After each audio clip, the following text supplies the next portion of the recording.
Hello పిల్లలు, ఎలా ఉన్నారు? చాలా గ్యాప్ వచ్చేసింది, సారీ వీడియోస్ చేయలేదు. ఇప్పుడు మనం కంటిన్యూ చేద్దాం. ఇవాటి మన టాపిక్ ఏంటంటే క్యాల్కులస్లో లాస్ట్ టాపిక్ ఇంటిగ్రేషన్ మొత్తం ఒక వీడియోలో కంప్లీట్ చేద్దాం. ఇవాళ మనం ఏం నేర్చుకోబోతున్నాం అంటే వాట్ ఈజ్ ఇంటిగ్రేషన్, దాంట్లో ఎన్ని రకాలు ఉన్నాయి, ప్లస్ దాని అప్లికేషన్ ఏంటి, that is area under the curve, అది కూడా నేర్చుకుందాం. ఎండ్ ఆఫ్ ద వీడియోలో మీకు ఇంపార్టెంట్ ఫార్ములాస్ ఇస్తాను.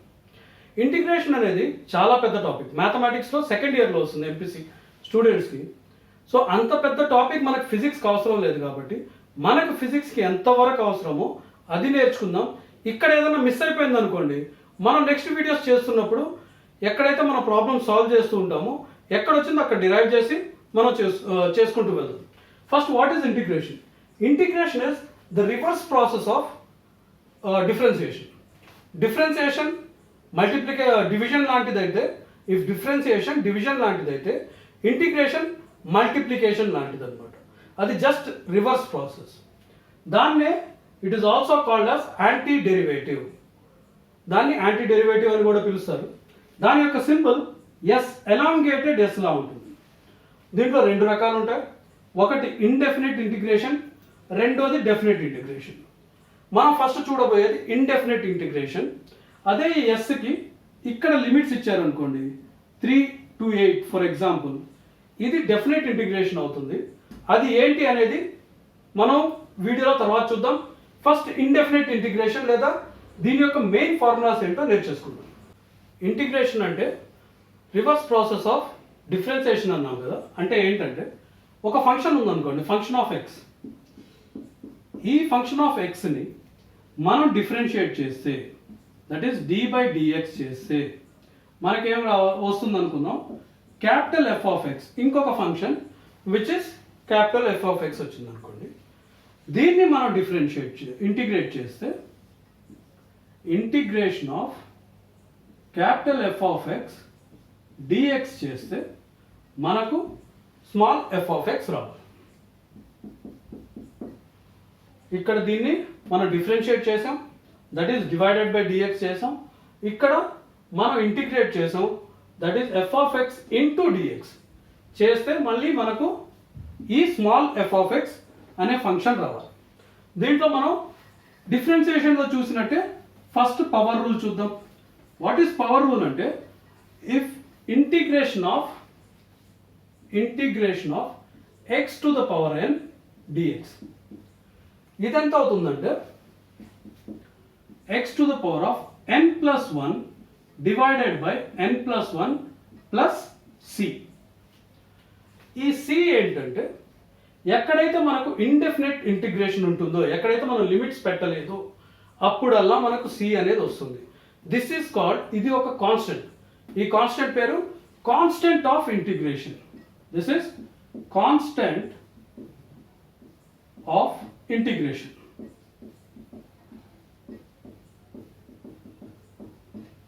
ఇది ఎందుకు వాడాల్సి వస్తుంది అనేది చెప్తాను చూడండి. మనకు 3 ఫంక్షన్స్ ఉన్నాయనుకోండి. F of X is equal to ఒక ఫంక్షన్ ఎక్స్ క్యూబ్ ప్లస్ 6, ఇంకొక ఫంక్షన్ ఎక్స్ క్యూబ్ ఉంది, ఇంకొక ఫంక్షన్ ఎక్స్ క్యూబ్ మైనస్ 3 ఉంది అనుకోండి. ఈ మూడింటిని మనం డిఫరెన్షియేట్ చేస్తే, దీన్ని డిఫరెన్షియేట్ చేసినప్పుడు ఏమొస్తుంది మనకు, 3 ఇంటూ ఎక్స్ స్క్వేర్ ప్లస్ 6ని మనం డిఫరెన్షియేట్ చేస్తే ఇది కాన్స్టెంట్ కాబట్టి 0 అయిపోతుంది.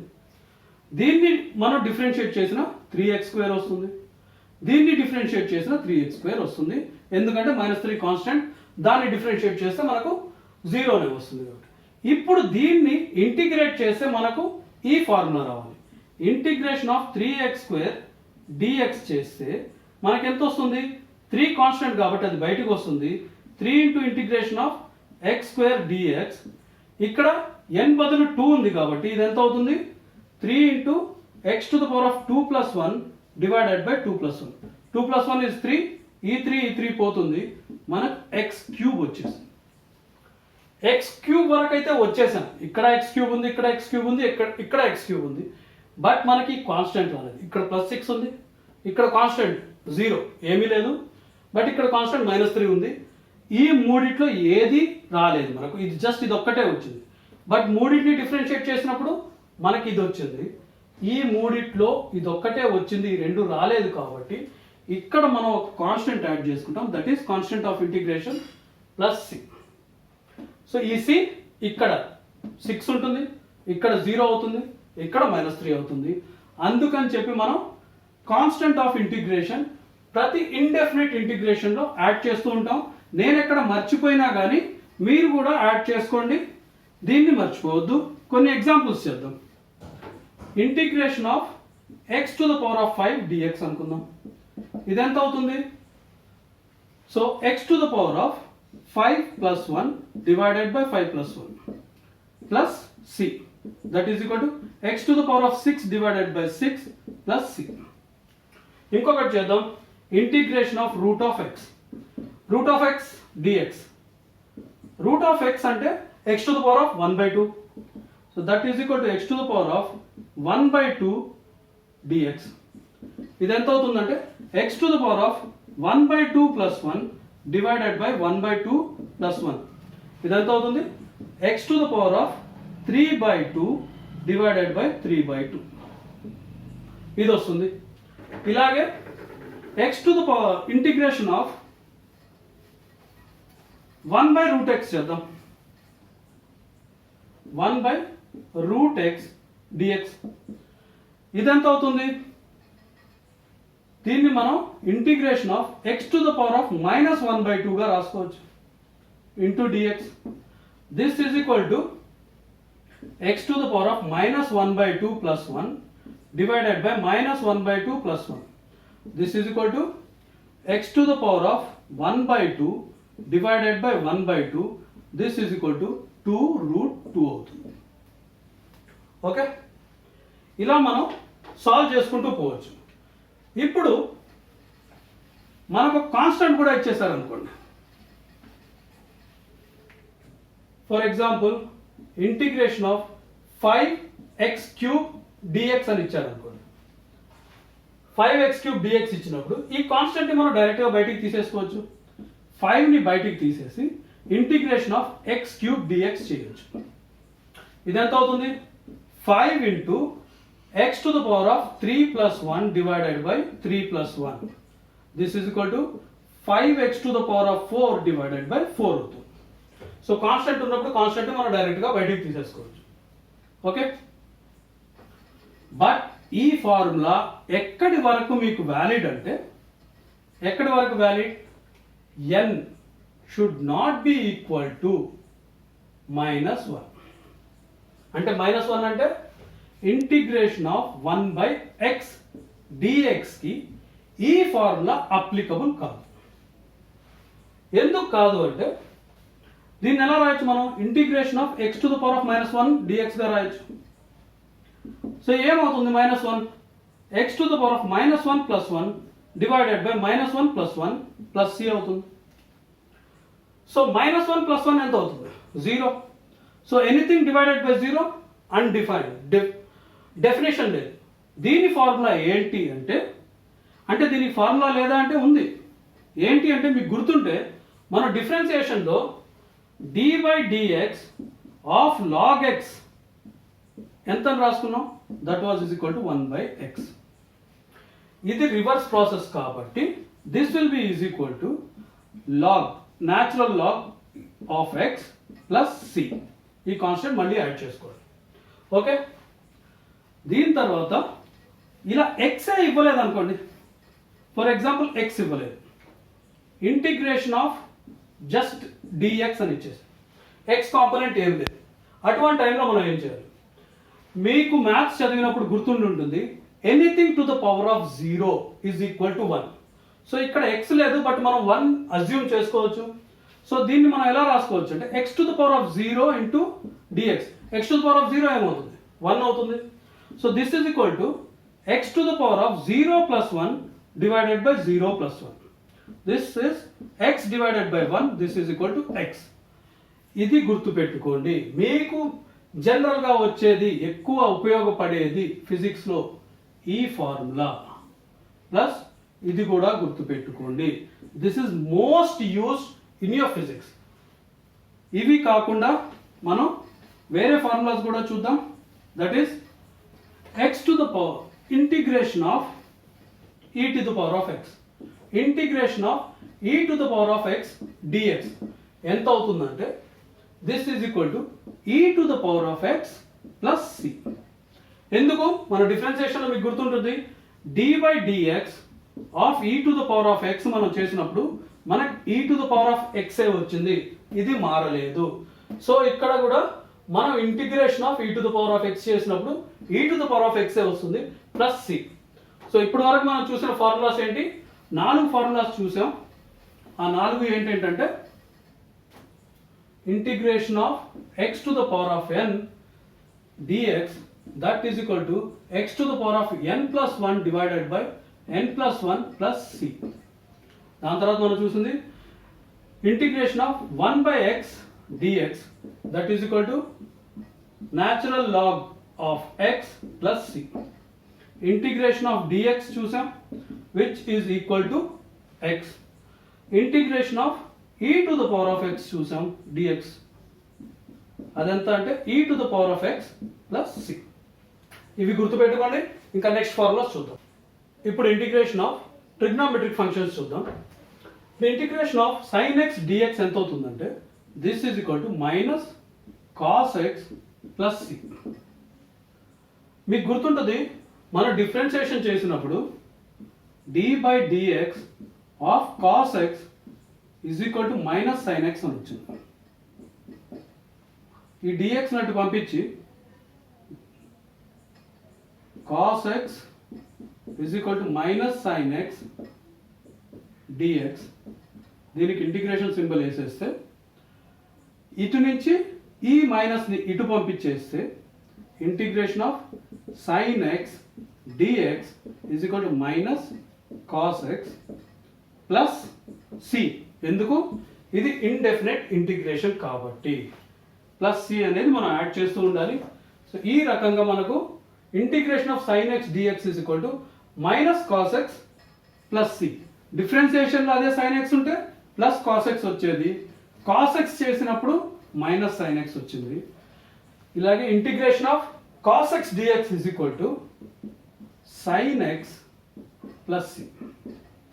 Integration of secant square x dx is equal to tan x plus c.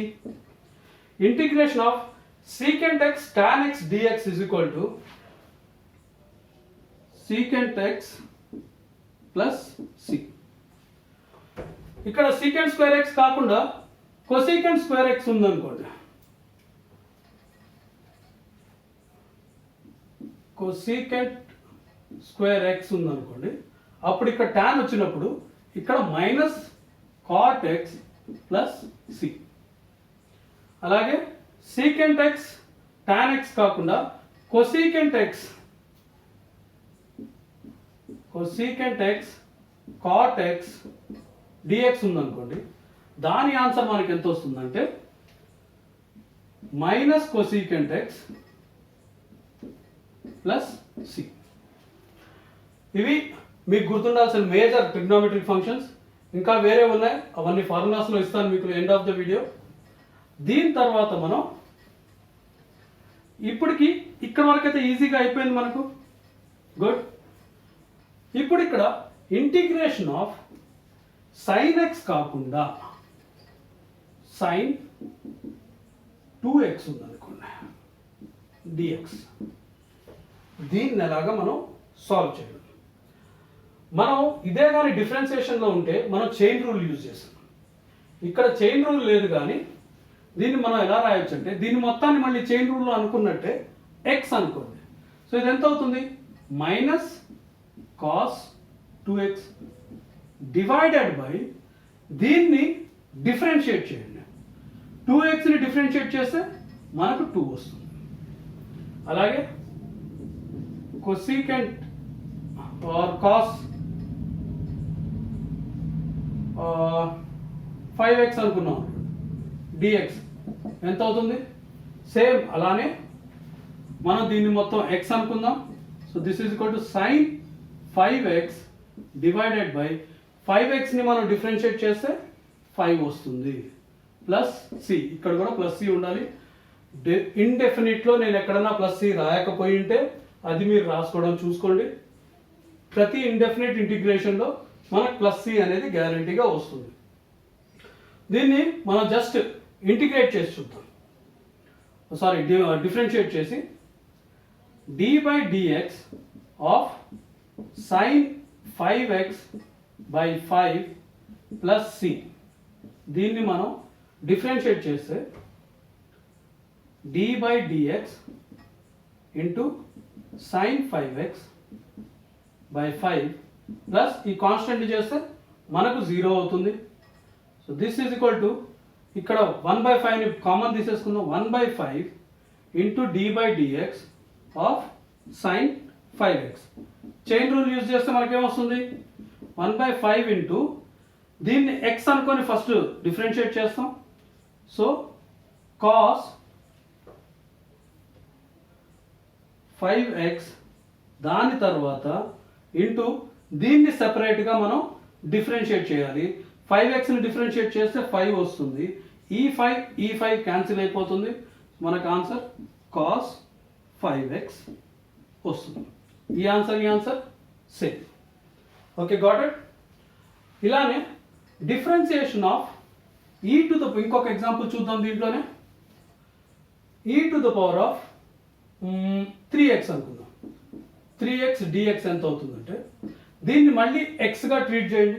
e⁻x ఎంత ఇంటిగ్రేషన్ చేస్తే సేమ్ e⁻x వస్తుంది. సో ఇక్కడ 3x డివైడెడ్ బై ఈ 3xని మనం డిఫరెన్షియేట్ చేస్తే 3 వస్తుంది ప్లస్ సి. ఇలా దీన్ని మనం ఆన్సర్ చేసుకోవాలి. ఇప్పుడు అడిషన్ చూద్దాం. ఇప్పుడు రెండు వాల్యూస్ని మనం ఇంటిగ్రేట్ చేస్తే అడిషన్లో, for example integration of x² plus 1/√x dx చేస్తే ఇక్కడ ప్లస్ కానీ మైనస్ కానీ ఉండనివ్వండి. అటువంటి టైంలో ఈ బ్రాకెట్స్ ఓపెన్ చేసి దీన్ని సెపరేట్గా మనం అడిషన్ కానీ డిఫరెన్షియేషన్ కానీ చేయొచ్చు. This is equal to integration of x² dx plus integration of 1/√x dx. ఇక్కడ ప్లస్ ఉంటే ఇక్కడ ప్లస్, ఇక్కడ మైనస్ ఉంటే మైనస్, తేడా ఏం పడదు. అడిషన్, డిఫరెన్స్, సబ్ట్రాక్షన్ రెండుకి ఇదే సేమ్ ఫార్ములా వచ్చేస్తుంది. ప్లస్ ఆర్ మైనస్ ఇక్కడ ఉన్న దాన్ని బట్టి మీకు తేడా పడుతుంది. సో దీన్ని మనం చేస్తే x⁻² + 1 3 divided by 3 plus integration of x⁻ -1/2. So -1/2 plus 1 divided by -1/2 plus 1 plus C. దీనికి ఒక సి ఉండదు. ఈ మొత్తం ఫార్ములాకి ఒకటే కాన్స్టెంట్ ఉంటుంది. ఎందుకంటే ఇది టోటల్ ఒకటే. దీన్ని ఇంటిగ్రేట్ చేయడానికి రెండు పార్ట్స్ చేశాము. అడిషన్ అవి చేసినప్పుడు మీకు ఒక్క ఫార్ములాలో మీరు ఇంటిగ్రేషన్ చేసినప్పుడు కాన్స్టెంట్ మటుకు ఒకసారే వస్తుంది. So x³ divided by 3 plus 2√x, ఇది మన answer plus C.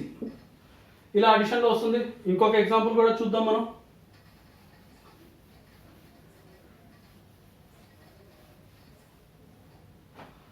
Integration of 5x⁴ plus cos 2x plus e⁻x dx చేద్దాం. సో వీటిని సెపరేట్గా మనం ఇంటిగ్రేట్ చేయొచ్చు. Integration of 5x⁴ plus dx plus integration of cos 2x dx plus integration of e⁻x dx. ఇక్కడ 5 బయటికి తీసేసి దీన్ని ఇంటిగ్రేట్ చేయడం. 5 ఇంటూ x⁻4 + 1 5 అవుతుంది. డివైడెడ్ బై 4 + 1 5 పోతుంది. ప్లస్ cos 2x, దీన్ని మొత్తం x అనుకున్నాం ఇందాక అనుకున్నట్టే, plus sin 2x divided by దీన్ని మనం డిఫరెన్షియేట్ చేస్తే 2 వస్తుంది plus e⁻x. That is equal to x⁵ plus c. Constant అయితే ఉండాలి, మర్చిపోకండి. Plus sin 2x by 2 plus e⁻x plus c. ఈ రకంగా మనం అడిషన్ని చేసేవచ్చు. ఇప్పుడు కాంప్లికేట్ అయ్యేది కొంచెం మీరు ధ్యాసగా చూడాల్సింది ఏంటంటే UV method, that is multiplication. Integration of u into v dx ఎంత అవుతుంది అంటే యూని కామన్ తీసుకొని integration of v dx plus minus integration of du by dx and integration of v dx into dx. ఇది గుర్తుపెట్టుకోవాలి, తప్పదు. కొంచెం long formula. Integration of u v dx. u అనేది x ఒక ఫంక్షన్, v అనేది కూడా x ఒక ఫంక్షన్. ఇవి రెండు చేసినప్పుడు u బయటికి వస్తుంది first. Integration of v dx minus integration of దాని తర్వాత differentiation of du by dx. Uni differentiate చేసి దాన్ని బ్రాకెట్స్లోనే వీని మళ్ళీ ఇక్కడ చేసినట్టే మళ్ళీ ఇక్కడ ఇంటిగ్రేట్ చేసి ఈ మొత్తాన్ని మళ్ళీ ఇంటిగ్రేట్ చేయాలి. దీని గురించి ఎక్కువ ఎలాబరేట్ చేయాలి, ఎందుకంటే ఇది మీకు ఎక్కువ రాకపోవచ్చు. బై ఛాన్స్ వస్తే ఏంటి అనేది కొన్ని ఎగ్జాంపుల్స్ ఇస్తాను. Integration of x cos x dx ఉందనుకోండి, ఒకటి యూగా ఒకటి విగా మనం తీసుకోవచ్చు. ఇప్పుడు మనకు వచ్చే పెద్ద క్వశ్చన్ ఏంటంటే దేన్ని యూ అనుకోవాలి, దేన్ని వి అనుకోవాలి. డిఫరెన్సియేషన్లో ఆ కన్ఫ్యూజన్ రాదు, ఎందుకంటే యూ బయటికి వచ్చినప్పుడు విని డిఫరెన్షియేట్ చేస్తాం, ప్లస్ వి బయటికి వచ్చినప్పుడు యూని డిఫరెన్షియేట్ చేస్తాం. కాబట్టి మనకు ప్రాబ్లం లేదు. ఇక్కడ 2 సార్లు వినే ఇంటిగ్రేట్ చేస్తున్నాం, ఇక్కడ యూ బయటికి వచ్చేసింది, ఇక్కడ యూ డిఫరెన్షియేట్ అవుతుంది. కాబట్టి ఇక్కడ దేన్ని యూ అనుకోవాలి, దేన్ని వి అనుకోవాలి అనేది ఇంపార్టెంట్ అవుతుంది. దానికోసం మనం ఐలేట్ అనేది వాడతాం. ఐలేట్. దీన్ని బట్టి వీటిలో ఏది ముందుంటే అది దాన్ని మనం యూగా అనుకోవచ్చు. ఐ అంటే ఏంటంటే inverse. Inverse for example sine inverse x, cos inverse x, tan inverse x, ఈ ఇన్వర్స్. దాని తర్వాత ఎల్ అంటే లాగర్థమిక్. ఏ అంటే అర్థమెటిక్.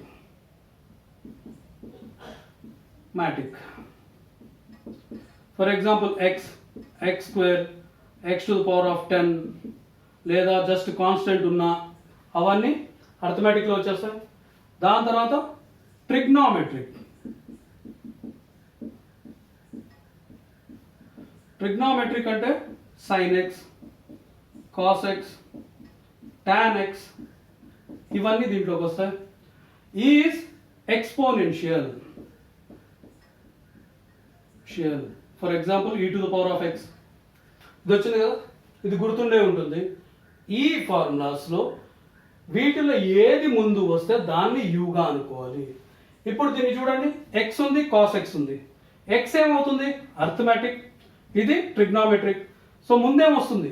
అర్థమెటిక్ వస్తుంది. కాబట్టి దీన్ని యూగా మనం ట్రీట్ చేయాలి. సో దీన్ని యూగా ట్రీట్ చేస్తే యూని బయటికి తీసుకొని ఎక్స్ను బయటికి తీసుకున్నాం. Integration of v dx, that is cos x dx minus integration of du, u అంటే x మళ్ళీ d into x by dx. దాని తర్వాత integration of cos x dx into dx. So x into cos x ఎంత అవుతుంది మనకు? sin x అవుతుంది. sin x minus dx by x అని మనం డిఫరెన్షియేట్ చేస్తే ఏమవుతుంది? 1 అవుతుంది. 1 దీన్ని cos x ని చేస్తే ఇంటిగ్రేషన్ ఆఫ్ 1 ఇంటూ ఇది ఎంత అవుతుంది? sin x మళ్ళీ dx. sin x ని మనం డిఫరెన్షియేట్ ఇంటిగ్రేట్ చేస్తే ఏమొస్తుంది? Minus cos x, x sin x minus of minus cos x plus c, that is equal to x sin x plus cos x plus c. 1 into sin x మనకు sin x అవుతుంది.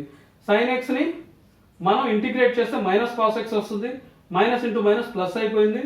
So x sin x plus cos x plus c. ఈ రకంగా uv మెథడ్ని మనం solve చేయాలి. ఇలాగే ఇంకొక example దీంట్లోనే చేద్దాం. uv మెథడ్లో integration of x e to the power of x dx అనుకుందాం. ఇదేంటి అర్థమెటిక్, ఇది ఎక్స్పోనెన్షియల్. హైలైట్లో ఇది ముందు వస్తుంది కాబట్టి దీన్ని u అనుకుందాం, దీన్ని v అనుకోవాలి. సో u బయటికి వస్తుంది. Integration of x into e to the power of x dx minus integration of dx by dx into integration of e to the power of x dx, దీన్ని మళ్ళీ dx రాస్తే x into e to the power of x ఏమవుతుంది, e to the power of x minus dx by dx 1 అవుతుంది. Integration of 1 into integration of e to the power of x మళ్ళీ e to the power of x అవుతుంది dx. This is equal to x into e to the power of x minus e to the power of x plus c. So ఈ answer వస్తుంది. దీన్ని ఎలా రాయొచ్చు మనం, ఇంకా e to the power of x into x minus 1 plus cగా కూడా మనం రాయొచ్చు. ఓకే, నెక్స్ట్ ఇంకొకటి చూద్దాం. ఇంకొక ఎగ్జాంపుల్ కూడా చేద్దాం. ఇంటిగ్రేషన్ ఆఫ్ log x చేద్దాం. Integration of log x dx. Okay, దీంట్లో మనకు u అండ్ v రెండూ లేవు కాబట్టి ఇక్కడ 1 అనేది యాడ్ చేద్దాం. 1 ఇంటూ log x చేద్దాం. సో హైలైట్ వాడితే ఇది లాగరిథమిక్, ఇది అరిథమెటిక్. సో ఫస్ట్ లాగరిథమిక్ వస్తుంది కాబట్టి లాగరిథమిక్ని మనం యూగా తీసుకోవాలి, అరిథమెటిక్ని మనం విగా తీసుకోవాలి. So this is equal to u బయటికి వస్తుంది కాబట్టి లాగ్ ఆఫ్ ఈ x into integration of dx. 1 into dx is dx plus minus integration of d log x by dx into integration of dx dx. Okay, u బయటికి 1 అనేది v అవుతుంది. ఇక్కడ 1 రాయలేదు. So integration of minus integration of u ని differentiate చేసి మళ్ళీ vని integrate చేసి dx రాసుకోవాలి. ఈ ఫార్ములా కాంప్లికేటెడ్గా అనిపించవచ్చు, కానీ మీకు ఒకసారి గుర్తుండిపోతే పెద్ద కష్టమైన ఫార్ములా అయితే కాదు. This is equal to log power of x. Integration of dx ఎంత అవుతుంది, ఇందాక మనం చూసాం, అది x అవుతుంది, మైనస్ డిఫరెన్సియేషన్ ఆఫ్ ఎంత అవుతుంది, log x 1 by x అవుతుంది. So 1 by x into integration of 1 ఎంత, 1 dx is x dx. ఈ x క్యాన్సిల్ అయిపోతుంది. సో మళ్ళీ ఇంటిగ్రేషన్ ఆఫ్ 1 dx మిగిలిపోయింది. log e x x log e x, xని ఇక్కడ రాసుకున్నాను, మైనస్ ఇంటిగ్రేషన్ ఆఫ్ 1 dx ఎంత, మళ్ళీ x ప్లస్ c. ఇది మన ఆన్సర్. ఇక్కడికి uv మెథడ్ అయిపోయింది. ఇప్పుడు మనం u బై v లాంటివి ఉంటే ఏమి చేయాలి అనేది చూద్దాం. u బై v లాంటివి ఉంటే ఏం చేయాలి అనేది ఇప్పుడు మన నెక్స్ట్ టాస్క్. ఇంటిగ్రేషన్ ఆఫ్, ఇందాక మనం చేసాం కదా, దాన్ని అంటారు integration by parts. Integration by parts. ఇప్పుడు మనం చేయబోయేది integration by substitution. For example 2x by 1 plus x square dx ఉందనుకోండి. దీన్ని ఇంటిగ్రేట్ చేయడం ఎలాగా అంటే దీంట్లో u/v అనే ఫార్ములా ఇంటిగ్రేషన్లో మీకు ఉండదు. ఉండనప్పుడు ఏం చేస్తామంటే దీన్ని సబ్స్టిట్యూట్ చేయాలి. దాన్ని అంటారు ఇంటిగ్రేషన్ బై సబ్స్టిట్యూషన్. సో దీన్ని ఈక్వల్ టు t అనుకోండి. If t is equal to 1 plus x square, this is completely equal to 1 plus x square అయితే dt by dx is equal to దీన్ని డిఫరెన్షియేట్ చేస్తే 1ని differentiate చేస్తే 0 వస్తుంది, plus X స్క్వేర్ని చేస్తే 2x అవుతుంది. So dt by dx is equal to ఎంత అయింది? 2x. So dt is equal to 2x into dx. dt is equal to 2x dx. So దీన్ని మనం ఎలా రాయొచ్చు అంటే integration of 1 by X square ఎంత అనుకున్నాం? t అనుకున్నాం. So 1 by t into 2x into dx. 2x into dx ఎంత అయింది? dt అయింది. So this is dt. చూడండి, 2x into dx is equal to dt అయింది. 1 ప్లస్ ఎక్స్ స్క్వేర్ ఎంత అనుకున్నాం? t అనుకున్నాం. So 1 by X square is 1 by t. 2x into dx is equal to dt ఇక్కడి నుంచి వచ్చింది. ఓకే, దీన్ని మనం ఎప్పుడైతే ఇంటిగ్రేట్ చేస్తామో అప్పుడు మనకేమొచ్చింది? 1 బై ఎక్స్ డిఎక్స్ని ఇంటిగ్రేట్ చేస్తే లాగ్ ఎక్స్ వచ్చింది. So log of t plus c. T ఎంత అనుకున్నాం మనం? T is equal to 1 plus x square. So this is equal to log of ఈ 1 plus x square plus c. This is called integration by substitution. ఇంకొక example కూడా చూద్దాం దీంట్లో. For example మన దగ్గర integration of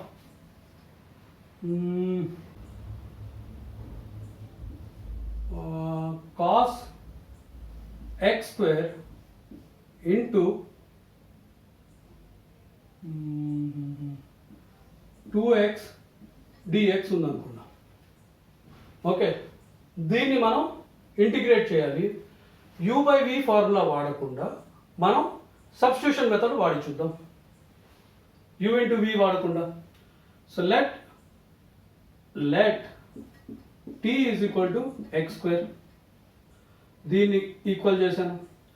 dt by dx is equal to దీన్ని differentiate చేస్తే మనకి ఎంత వస్తుంది? 2x అవుతుంది. Okay, so dt is equal to 2x into dx. 2x dx. So 2x dxకి బదులు మనం dt రాయొచ్చు, x స్క్వేర్కి బదులు t రాయొచ్చు. So this is equal to integration of cos t into dt. This is integration of cos t dtని మనం చేస్తే answer ఎంత వస్తుంది మనకు? Is equal to sin t plus c. t is equal to ఎంత అనుకున్నాం? This is equal to X square.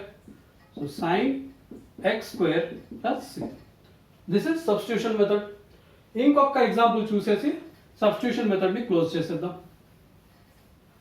Substitution method close చేద్దాం, plus indefinite integration కూడా close చేద్దాం. Integration of sin x minus cos x by sin x plus cos x dx ఎంత అంటే first t is equal to ఇది equal to t అనుకుందాం. sin x plus cos x. So differentiate చేస్తే dt by dx ఎంత అవుతుంది? sin x చేస్తే మనకు differentiation sin x is equal to cos x cos x is minus sin x. So dt is equal to cos x minus sin x into dx. ఇది వస్తుంది. So this is equal to t. But ఇక్కడ cos x minus sin x లేదు, sin x minus cos x ఉంది. ఇక్కడ మనం minus సింబల్ని బయటికి తీసేసాం అనుకోండి. సో ఇది ఏమవుతుంది? Minus of cos x minus sin x divided by sin x plus cos x dx అవుతుంది. అంతే కదా, ఈ మైనస్ సింబల్ని మనం బయటికి తీసుకుంటే సో ఈ మొత్తం ఎంత అయింది is equal to dt cos x minus sine x dx is equal to dt అయింది. ఇది ఎంత అవుతుంది టీ అవుతుంది. So this into dx is integration of minus dt. ఇది ఎంత అయింది టీ కాబట్టి మైనస్ 1/t. మైనస్ని బయటికి తీసేసుకుంటే మళ్ళీ మనం ఇందాక అనుకున్నట్టు this is equal to minus log e of t plus c. t is equal to ఎంత t is equal to sin x plus cos x. ఆ లాగ్లో అది వేసేసుకుంటే మనకు ఆన్సర్ వచ్చేస్తుంది. ఇప్పుడు వరకు మనం ఇండెఫినెట్ ఇంటిగ్రేషన్ గురించి చూసాం. ఇప్పుడు డెఫినెట్ ఇంటిగ్రేషన్ అంటే ఏంటో చూద్దాం. ఒక ఫంక్షన్ ఉందనుకోండి f of x, capital f of x అనే ఫంక్షన్ ఉంటే దాన్ని ఇంటిగ్రేట్ చేస్తే మనం with dx. So integration of f of x dx is equal to small f of x అనే ఫంక్షన్ వచ్చి ప్లస్ c అనుకోండి. దీనికి లిమిట్స్ ఇచ్చామనుకోండి, limit from a to b. ఈ ఏనేం అంటాం అంటే మనం లోవర్ లిమిట్ అంటాం, ఈ bని అప్పర్ లిమిట్ అంటాం. సో దీన్ని ఏం చేస్తామంటే ఈ ఇంటిగ్రేషన్ అయిన తర్వాత ఈ ఫంక్షన్ వచ్చింది కదా, ఈ ఫంక్షన్లో a అండ్ b వాల్యూస్ని మనం పుట్ చేస్తాం. ఎలా అంటే దీన్ని ఎలా రాయొచ్చు అంటే function of x plus c with limits a to b. First upper limit తీసుకొని ఈ x బదులు ఆ లిమిట్ని వేస్తాం. f of b plus c minus ఈ x బదులు ఈ లోవర్ లిమిట్ని వేసి f of a plus c. ఇలా దీంట్లోంచి దీన్ని మైనస్ చేస్తాం. ఇక్కడ ప్లస్ సి ఉంది, ఈ బ్రాకెట్స్ ఓపెన్ చేస్తే ఇక్కడ మైనస్ సి అయిపోతుంది. సో ఇది క్యాన్సిల్ అయిపోతే మనకేం మిగిలింది f of b minus f of a. So first ఇది ఇంటిగ్రేట్ చేసిన తర్వాత దాని లిమిట్స్ ఇస్తే అది ఎక్స్ బదులు first upper limit minus x బదులు లోవర్ లిమిట్ వేసుకుంటే మనకు డెఫినెట్ ఇంటిగ్రేషన్ వస్తుంది. ఎగ్జాంపుల్స్ చూద్దాం. For example f of x dx అనుకుందాం. f of x dx with the limits 3 to 5 అనుకుందాం. సో f ఆఫ్ x ఎంత మనకు x స్క్వేర్ డివైడెడ్ బై 2. దీని లిమిట్స్ c రాయట్లేదు నేను, ఎందుకంటే ఇందాక c అనేది కాన్స్టెంట్ ఏదైతే ఉందో క్యాన్సిల్ అయిపోయింది. డెఫినెట్ ఇంటిగ్రేషన్లో మనకు కాన్స్టెంట్ ఆఫ్ ఇంటిగ్రేషన్ రాదు. 3 and 5. సో x బదులు 5 వేద్దాం. 5 square divided by 2. Next minus x బదులు లోవర్ లిమిట్ ఏదైతే ఉందో 3 స్క్వేర్ డివైడెడ్ బై 2. సో ఇది ఎంత అవుతుంది 25 divided by 2 minus 9 divided by 2 which is equal to 16 divided by 2 is equal to 8. ఈ రకంగా ఆన్సర్ వస్తుంది. ఇంకొకటి కూడా చేసి చూద్దాం మనం. ఇంకొక ఆన్సర్ ఏం చేద్దామంటే okay 1/root of x from 9 to 16. So 1/root of x మనం ఇంటిగ్రేట్ చేస్తే ఏమవుతుంది this is equal to x to the power of minus 1/2 dx. అది ఎంత అవుతుంది x to the power of minus 1/2 plus 1 divided by minus 1/2 plus 1. ఇది ఎంత అవుతుంది 2√x అవుతుంది. ఇందాక కూడా మనం ఎగ్జాంపుల్స్లో చేసాం, ఇది 2√x అవుతుంది. So this is 2√x with the limits of 9 and 16. Okay, ఇప్పుడు ఈ ఎక్స్ ప్లేస్లో మనం అప్పర్ లిమిట్ వేద్దాం. 2√16 మైనస్ 2√x బదులు లోవర్ లిమిట్ వేద్దాం. This is equal to 2 into 4 minus 2 into 3. 12 minus 6 is equal to 6 answer. Sorry, 12 కాదు, 8 minus 6 is equal to answer 2. ఈ రకంగా సాల్వ్ చేయొచ్చు. ఇంకొక ఎగ్జాంపుల్ కూడా చూద్దాం. Integration of cos x dx from 30 degrees to 60 degrees. Integration of cos x ఎంత మనకు? sin x. So sin x దీని లిమిట్స్ ఏంటి? Lower limit is 30 degrees, upper limit is 60 degrees. x బదులు ఇప్పుడు మనం అప్పర్ లిమిట్ వేద్దాం. sin of 60 degrees minus x బదులు lower limit sin of 30 degrees. This is equal to root 3 by 2 minus 1 by 2. This is equal to root 3 minus 1 divided by 2. ఈ రకంగా మనం definite integration solve చేసుకోవచ్చు. ఏ formula అన్నా first integrate చేయండి, దీన్ని చేసి x ప్లేస్లో అప్పర్ లిమిట్ వేసి దాంట్లోంచి x ప్లేస్లో లోవర్ లిమిట్ వేసిన దాన్ని మైనస్ చేయడమే మనకు ఆన్సర్ వచ్చేస్తుంది. ఇప్పటి వరకు మనం ఇంటిగ్రేషన్ ఫార్ములాస్ చూసాం.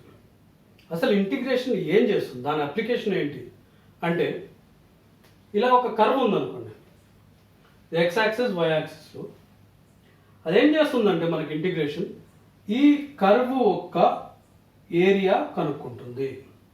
ఎలా అంటే డిఎక్స్ అంటే ఏమనుకున్నాం? Very small change in X.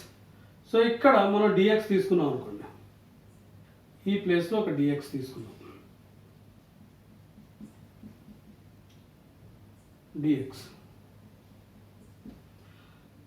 ఇక్కడ y యొక్క వాల్యూ y1 అనుకున్నాం.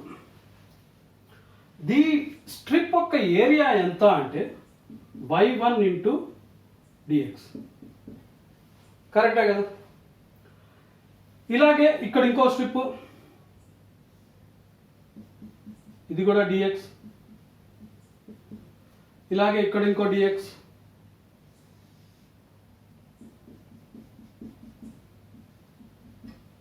ఇది y2 అనుకుందాం, ఇది y3. ఇలా మనకు డిఫరెంట్ ఉంటే ఈ మొత్తం యాడ్ చేసుకుంటూ వెళ్తే ఈ స్ట్రిప్ ఇక్కడ ఇంకొక స్ట్రిప్ ఇంకొక స్ట్రిప్ ఇలా యాడ్ చేసుకుంటూ వెళ్తే from x is equal to 0 to x is equal to xn అనుకుందాం. ఓకే, xn అనుకుందాం. సో దీన్ని ఎలా రాయొచ్చు అంటే sum of y into dx where x is equal to 0 to xn. ఇవి limits, lower limit upper limit. దీన్ని మనం మొత్తం ఏరియాస్ యాడ్ చేసుకుంటూ వెళ్తే మనకు వచ్చేదే ఇంటిగ్రేషన్. దాన్ని మనం integration of 0 to xn y dx గా రాసుకోవచ్చు. ఇంటిగ్రేషన్ ఏం చేస్తుంది? ఏరియా అండర్ ద కర్వ్ కింద ఉన్న ఏరియా మనకి ఇస్తుంది టోటల్గా. దీన్ని ఇలా ఎందుకు రాసుకోవట్లేదు, ఇలా ఎందుకు రాసుకుంటున్నాం అంటే x is equal to 0 to x to the power of n ఇలా మనం సమ్ చేస్తే ఇక్కడ x ఈజ్ ఈక్వల్ టు 0 తీసుకుంటుంది, తర్వాత ఇక్కడ 1 అనుకోండి, x ఈజ్ ఈక్వల్ టు 1 తీసుకుంటుంది, ఇక్కడ 2, ఇక్కడ 3 అనుకుంటే 3, x is equal to 3, x is equal to 4, x is equal to 5. ఈ చిన్న స్ట్రిప్స్ని అది మల్టిప్లై చేస్తుంది, ఈ మధ్య ఏరియాని యాడ్ చేయదు. దీన్ని మల్టిప్లై చేసి యాడ్ చేయదు చిన్న స్ట్రిప్స్ లాగా. సో వాటన్నిటిని ఇలా x ఈజ్ ఈక్వల్ టు 1, 1.0001, 1.00002 ఇలా వెరీ చిన్న వాల్యూ xది మారుతూ ఉండగా ఆ dx ఎంత, ఆ y ఎంత ఉంది, ఇలా స్ట్రిప్ పక్కన ఉన్న స్ట్రిప్స్ యాడ్ చేసుకుంటూ ఇలా తీసుకోవడమే మనకు ఇంటిగ్రేషన్.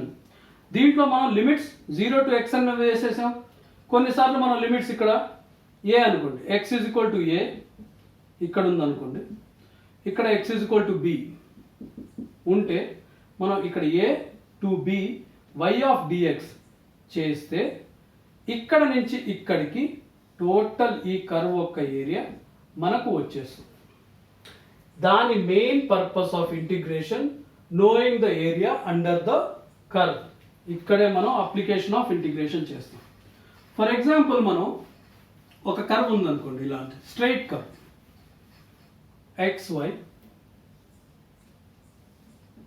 ఇది X, ఇది Y. Y యొక్క వాల్యూ 7 అనుకుందాం. 7లో ఒక స్ట్రైట్ కర్వ్ వస్తుంది మనకు. దీన్ని x ఈజ్ ఈక్వల్ టు 3 నుంచి, సో ఇది 3 అనుకుంటే, ఇక్కడ x ఈజ్ ఈక్వల్ టు 10 అనుకుంటే, దీని యొక్క ఏరియా ఎంత అని అడిగితే మనం జనరల్గా ఏం చేస్తాం, y ఈజ్ ఈక్వల్ టు 7 అంటే దిస్ ఇస్ 7, ఇది ఎంత దూరం అంటే 10 - 3, ఇది కూడా 7 అవుతుంది. 7 × 7 49 యూనిట్స్ అవుతుంది. దీన్ని ఇంటిగ్రేట్ చేసి చూద్దాం. ఇంటిగ్రేట్ చేస్తే ఇంటిగ్రేషన్ ఆఫ్ లిమిట్స్ ఏంటి, లోవర్ లిమిట్ 3, అప్పర్ లిమిట్ ఏంటి 10, y ఆఫ్ dx, y ఎంత 7, so 7 dx. 7 is a constant బయటికి తీసేద్దాం. 7 × integration of dx 3 to 10, so 1 dx మనం ఇంటిగ్రేట్ చేస్తే ఎంత వస్తుంది, x వచ్చింది. సో 7x వాల్యూస్ అంతా 3 to 10, 3 నుంచి 10 వరకు. సో x ఒక వాల్యూస్ మనం సబ్స్టిట్యూట్ చేద్దాం. 7 × x 10 - 3, this is equal to 7 × 7 is equal to 49 units. మనకు సేమ్ ఆన్సర్ వచ్చేసింది. ఇలాగే ఇంకొకటి చూద్దాం. ఇప్పుడు ఒక కర్వ్, ఇంకొక curve where y is equal to x, y is equal to x అనే ఫంక్షన్ ఉంటే అప్పుడు మనకి ఏమవుతుంది, సో ఇలా వస్తుంది కర్వ్. ఇలా వస్తే మనం limits integration of y dx limit 0 to 5 తీసుకుందాం. సో ఇది 0, x ఈజ్ ఈక్వల్ టు 0, ఇక్కడెక్కడో 5 ఉంది అనుకున్నాం, this is 5, x is equal to 5. ఇక్కడ ఏమన్నాం మనం, y is equal to x, if ఇక్కడ x ఈజ్ ఈక్వల్ టు 5 అయితే ఇక్కడ y ఎంత అవుతుంది, 5 అవుతుంది. సో ఈ హైట్ కూడా 5. ఈ ట్రయాంగిల్ యొక్క ఏరియా ఎంత అవుతుంది మనకు, half into base into height, half into 5 × 5 is equal to 25/2 వస్తుంది. ఇదే మనం ఇంటిగ్రేషన్ చేస్తే వస్తుందా చూద్దాం. ఇంటిగ్రేషన్ ఆఫ్ x వాల్యూస్ ఎంత అనుకున్నాం, 0 to 5, y dx, y ఎంత is equal to x, this is x dx. x ఎంత వస్తుంది మనకు వాల్యూ, x²/2, లిమిట్స్ ఏంటి 0 నుంచి 5 వరకు. సో ఫస్ట్ అప్పర్ లిమిట్ వేసుకుందాం, 5² డివైడెడ్ బై 2 మైనస్ 0, కరెక్ట్. ఇది ఎంత వచ్చింది, 25/2 యూనిట్స్. ఇది సేమ్ వచ్చేసింది. ఈ రకంగా మనం ఏరియా అండర్ ద కర్వ్ తీసుకోవచ్చు. ఇప్పుడు ఇంకొక ఎగ్జాంపుల్ చూద్దాం. Where y is equal to x², y is equal to x² అయితే ఈ గ్రాఫ్ ఎలా ఉంటుంది, పాజిటివ్ తీసుకుంటే ఇలా ఉంటుంది ఈ కర్వ్ y x. దీని ఏరియా ఎంత, from 0 to some value of 8 అనుకుందాం, x ఈజ్ ఈక్వల్ టు 8. ఈ ఏరియా ఎంత వస్తుంది అంటే integration of x² dx 0 to 8. x² dx మనకి ఎంత వస్తుంది, x³ divided by 3 to 0 to 8. దీని value 64 into 8 8 4 32, 8 6 48, 512. So 512 minus 0, this is equal to by 3. 512 divided by 3 units. ఎంత ఉంటే అంత వాల్యూ. దీంట్లో మనకు ఆన్సర్గా వచ్చేస్తుంది. ఈ రకంగా మనం సాల్వ్ చేసుకుంటూ వెళ్ళొచ్చు ఏరియా అండర్ ద కర్వ్ తీసుకుంటూ. ఇప్పుడు ఇంకొకటి చేసి మనం క్లోజ్ చేద్దాం దీన్ని. ఇమాజిన్ ఇందాక అనుకున్నట్టే y is equal to X, but limit integration of -4 to 4x dx. ఈ ఫంక్షన్కి ఈ ఇంటిగ్రేషన్ చేస్తే ఏమవుతుంది? దీని గ్రాఫ్ మనం గీస్తే y is equal to X అనేది ఇలా ఉంటుంది. ఇది y, ఇది x అనుకుంటే y is equal to X ఇలా ఉంటుంది. దీనికి లిమిట్స్ మనకు -4 ఇచ్చాడు. సో -4, 0, +4 వరకు దీని యొక్క ఏరియా కనుక్కోమంటున్నాడు. ఏరియా అండర్ ద కర్వ్ అన్నప్పుడు ఇక్కడ నుంచి దీని అండర్ కాదు, అప్ టు x యాక్సిస్. దీని కింద x యాక్సిస్ ఉంది మనకు తెలిసిపోతుంది, కానీ ఇక్కడికి వచ్చేసరికి పైన ఉంది x యాక్సిస్. సో ఇది కూడా అండర్ ద కర్వే అనుకోవాలి, దీన్ని తీసుకోకూడదు. సో ఈ ఏరియా 1, ఏరియా 2 ఇవి రెండు మనం క్యాల్కులేట్ చేయాలి. ఓకే, దీన్ని ఇంటిగ్రేట్ చేస్తే మనకేమొస్తుంది? x² డివైడెడ్ బై 2 వస్తుంది. లిమిట్స్ ఏంటి మనకు? -4 to 4. దీన్ని సాల్వ్ చేస్తే అప్పర్ లిమిట్ ఎంత? 4² is 16 డివైడెడ్ బై 2 మైనస్ మళ్ళీ 16 డివైడెడ్ బై 2 is 0. ఎందువల్ల మనకి ఇక్కడ 0 వచ్చింది? మనకి ఫిజిక్స్లో ఏంటంటే ఇది పాజిటివ్ ఏరియా అయింది, ఇది నెగిటివ్ ఏరియా అయింది. పాజిటివ్ నెగిటివ్ వచ్చేసరికి మనకి ఇక్కడ ఏమైపోయింది? ఇది మైనస్ ఇది 0 అయిపోయింది. బట్ ఇది మన ఆన్సర్ కాదు. ఇలాంటి సిచ్యువేషన్ వచ్చినప్పుడు ఫస్ట్ ఇంటిగ్రేషన్ 0 to 4 తీసుకోండి, ప్లస్ -4 to 0. ఈ రెండు ఏరియాస్ని, మోడ్ ఆఫ్ ఏరియాస్ని యాడ్ చేయాలి. ఇక్కడ 0 ఎందుకు వచ్చిందంటే, నేను ఇలా నిలబడున్నాను అనుకోండి, నాకు ఒక ఫ్రెండ్ ఒక ఫోర్స్తో ఇటు లాగుతున్నాడు, ఇంకొక ఫ్రెండ్ ఇటు లాగుతూ ఉన్నాడు. ఇద్దరు సేమ్ ఫోర్స్తో లాగుతూ ఉంటే నేను ఎక్కడికి కదలను. F = ma, మాస్ ఇదే ఉంది, no acceleration, no moment. So net force is 0. అది వచ్చింది ఇక్కడ. ఇక్కడ పాజిటివ్ ఫోర్స్, ఇక్కడ నెగిటివ్ ఫోర్స్, రెండు కలిపి 0 ఫోర్స్ అంటుంది. బట్ టోటల్ ఫోర్స్ 0నా? కాదు. వీడు లాగుతున్నాడు. సో ఈ ఫోర్స్ ప్లస్ ఈ ఫోర్స్ తీసుకుంటే ఏరియా అండర్ ద కర్వ్ వస్తుంది. So area under the curve ఈ ఫోర్స్ ప్లస్ ఈ ఫోర్స్. గుర్తుపెట్టుకోండి, దేర్ ఈజ్ నో 0 వచ్చే పరిస్థితి లేదు. దీన్ని యాడ్ చేయాలి. ఏరియా అండర్ ద కర్వ్ అంటే ఈ ఏరియా ప్లస్ ఈ ఏరియా. ఓకే, ఇక్కడితో మనం ఇంటిగ్రేషన్ క్లోజ్ చేస్తున్నాం. మీకు ఏవైతే ఇంపార్టెంట్ ఫార్ములాస్ ఉన్నాయో అవన్నీ ఇప్పుడు ఇస్తున్నాను. సార్ నోట్ డౌన్ చేసుకోండి, గుర్తుపెట్టుకోండి. ఇక్కడితో నాకు తెలిసి మీకు ఫిజిక్స్ కావాల్సినంత మనం కవర్ చేసేసాం. ఇంకేమన్నా మిగిలితే మనం సమ్స్ చేస్తున్నప్పుడు ఎప్పుడైనా ఫ్యూచర్లో వస్తే అక్కడ ఎక్స్ప్లెనేషన్ చేసి క్లోజ్ చేద్దాం. Okay, bye, good night.